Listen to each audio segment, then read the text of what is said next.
1 sectors, and this consists of industries, primary industries. We have our management.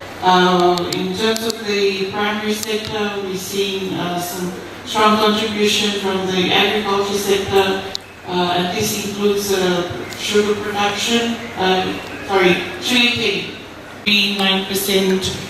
From financial services, transport is around 0.37%, similarly for wholesale and retail and accommodation. So the tourism sectors are captured in this sectors as well. So what are some of the investment indicators that the Reserve Bank looks at? These include value of building permits issued. So between January and September 2016, the value of building permits increased by 12.7%. Similarly, the value of work in place for the same period was grew by 10.5%. We also saw increases in domestic sales by around 11.1%, as well as imports of investment goods. So this is basically for the construction sector. Is around 15.7%, and of course government spending on infrastructure went up by around 0.78%. Thank you, PS. So ladies and gentlemen, you have seen the presentation by the Permanent Secretary in respect of the facts and figures pertaining to the Fijian economy. As she has highlighted that there are a number of issues, of course, that are very positive. In terms of, for example, the consumption rates, even if you look at things like, for example, the uptake of vehicles, you see the number of new vehicles on the roads, second-hand vehicles, and also brand new vehicles. That essentially points out, if you look at the slide here, go back to these are the things generally that indicate to you how well the economy is doing. So the value of building permits has gone up by 4.7%. In other words, people are feeling confident to build. The value of work in place, which is January 2016, is 10.5%. Domestic cement sales. People don't buy cement to keep in the house. People buy cement to build. So obviously, if your cement sales go up, that means people are building. So when people build, actually, it creates activity in the economy because, for example, if this lady is going to build something, she'll need somebody to come and dig the foundation, somebody to lay the bricks, somebody to do the plumbing work, somebody to do the painting, somebody to put the roof. All of these people also get money in their pocket. Then they're going to spend that money in the pocket. They may buy a fuller shirt, they may buy a pair of new shoes. So the economy churns, people pay back. These are the things that we look at. Of course, government capital expenditure is increased by 7.8%. As the Permanent Secretary highlighted, when you have government spending also building roads, bridges, many of these roads, bridges, jetties, whatever that are being built, or nursing stations, schools, it puts money into the economy. A lot of subcontractors come in, they pay their workers, and their workers get money in the pocket, so it generates a bit of activity. Now, if you go into the next slide, these are what we call the consumption indicators. Things that people consume. So, new vehicle registration has gone up by 27.5%. Second-hand vehicle registration has gone up by 7.8%. As we have seen that many people in Fiji, buying a motor vehicle is a sign of your improvement in your social status. You say, oh, my son now owns a vehicle. So that goes to show that people are actually saving money and buying more vehicles. Imports of consumption goods. I'm wearing this ring, I'm wearing the shoes, pants, fabric, shirt. All of this is important. So, an indication of whether people are spending or not, if your import of consumption goods goes up, that means there's more economic activity. Pay-as-you-earn collections, if it's going up, that means more people are being employed because more people are paying taxes. A new job advertisement, 15.1%. Personal remittances, this is money coming in from overseas. This is people, for example, rugby players, nurses, etc., families, relatives, etc., where they send money in. Of course, even though VAT has gone down, because consumption is increased, the VAT collection is also increased. So these are the things that's happening. Of course, the other important point that she would have mentioned is the inflation. Inflation has gone up. Normally, inflation goes up after a cyclone. Many of you would know that after a cyclone, cassava prices went up. Bundle of beans, instead of costing $1 or $2, was $5. Bananas became very expensive. Yogona till today in the Western Division about $110 a kilo. Why is that? Because there's a shortage of these things. So when we measure inflation, we look at all these other factors and see how inflation has gone up or not. But as you will see, the inflation in fact had been coming down quite significantly. 2014, this is kind of hovering around here, but suddenly it spiked up because of the floods and because of Cyclone Winston.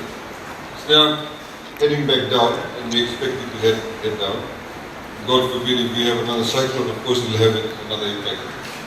So these are things that actually affect the economy, and that's what pricing looks like. The other thing that I don't know how much time the foreign reserve and PS spent on, but foreign reserves generally is, like most of the things, this projector is from overseas. This screen is made in overseas. A lot of things over here is made from overseas. So when we buy goods from overseas, it's obviously US dollars, Australian dollars, Japanese dollars, Chinese currency. We need to be able to have enough of that currency in reserves to be able to buy it. You can't just get Fijian dollars, you get foreign reserves. So we saw in 2005, we had only $549 million in foreign reserves. The general benchmark is, international standards, that you must have at least 4 months worth of reserves to pay for your consumption, for your goods you buy from overseas. So it's obviously increased over the years. Today we have $1.9 billion worth of foreign reserves. Now, so now there's 5.2 months worth of foreign reserves. When international banks, commercial banks, when they look at a country, these are the things that they look at to see whether the economy is doing well, whether it's favorable or not. So these are some of the key issues that, of course, we are presenting to you today. What we expect from these consultations, we've already been in Lautoka and Ba. We've also been in Suva and Usuri, and we are here today. And then this afternoon we are in Singatoka. And the following week we are in Tagua and Rakiraki, and then we are in Lambasa and Sabsabu. We're also doing school consultations. Now the idea is that for you to be able to understand how the economy works, for you to have the facts and figures, but also hear from you what you would like, what you think should be in the budget, what areas you would like addressed in the budget. We find this very important for us because we also get a lot of new ideas. We are doing this also with high schools. And last year we started this and we received very good feedback. Last year we had it in 3 centers, Lautoka, Suva and Lambasa. But this year, week after next, we're going to every single town. So all the schools in that area will be able to come to that. Because 69.4% of the population is below the age of 40. So most of you are in the minority. So 69.4% of the population are below the age of 40. So that means the bulk of the Fijian population are much younger than most of us here. And we need to be able to also know and hear what they as someone has once said, as former President of India, that the youth actually should be the fire belly of anybody's country. They are the ones who drive changes. They are the ones also who present a number of challenges, but also we believe a lot of opportunities arise with the youth. This is why the government is spending so much money in education. The reason why we're spending so much money in education is that in a few years' time, every single Fijian below the age of 21 will have some form of qualification. They'll be able to continue to contribute to the economic growth of the country. At the moment in Fiji, there's a shortage of highly trained tradespeople, skilled tradespeople. We have some construction companies bringing in people from Indonesia, Philippines and Bangladesh. Because we don't have very good professional pilots. I don't mean the dodgy job, I mean the good ones. Hotels, the quality that they want. So we need to be able to build that human resource capital. That's why we're spending so much money. Now, because the economy is growing, you can't only say, oh, the economy is doing well, therefore, let's all sit back. No. You have to keep on taking advantage of the fact that it is growing. If any one of us over here in this room has a heart attack now, there's no doctor available in Fiji that can carry out an open heart surgery on you. 24/7, there's nobody available. Why is that? Because there's been no investment in our doctors.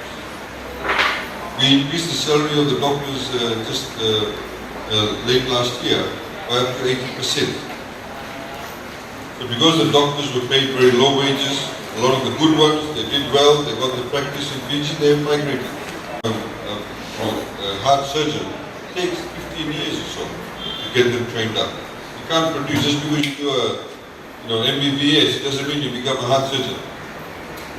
So we need to invest in our people. That's what we're doing. So today, if anybody that's hired as a doctor by the Fijian government, who works in any of the hospitals, if they want to do postgraduate studies at Fijian National University, we pay for that for free. Because we want them to get the specialization. We will, of course, we have a recruitment program in the next couple of months. We are hiring actually a lot of specialists to be brought in from overseas, ear, nose and throat specialists, gynecologists, urologists. So it should not only be based in Suva or Lutuka, there should be in Nadi too. So we want to get these people across. But in the meantime, we have to keep on training our Fijian doctors to build that capacity. And that's the reason why we are putting in place a lot of this policy. A lot of the policy we put in place is for long term. Some policy we put in place about 7 years ago, people say, why are you doing it now? Why are you doing it? But today we're reaping the benefits. So we want to hear your submissions. I know in some of these sessions we have people with the individual problems. If we have that, please, we have our staff over there. Please come and see them. They can start taking down your phone number and whatever the issue is. We'd like to hear from you, your submissions. If you want to make written submissions, you can do so today or you can do it afterwards. We'll give you the addresses. It's also published in the papers.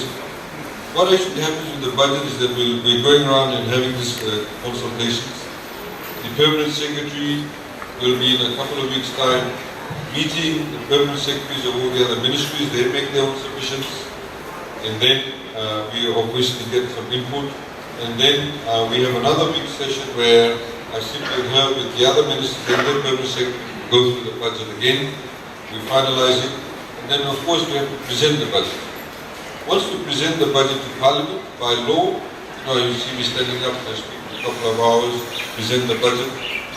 Then, by law, a week after that, we have to give the Parliament at least 1 week, then we debate. Now, a lot of people get confused. The budget, when I stand up and announce the budget does not get passed then. It only gets passed once we debate and we vote on it. But the day that I stand up and speak, and if I announce any tariff changes, like duty, tariff, they all come into effect midnight of that day. So like cigarettes, alcohol. The moment you announce it, if I stand up at 7 p.m. or Thursday night, Friday night, then after midnight it becomes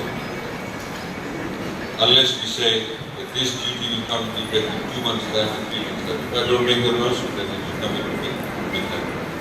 So that's how the budget works.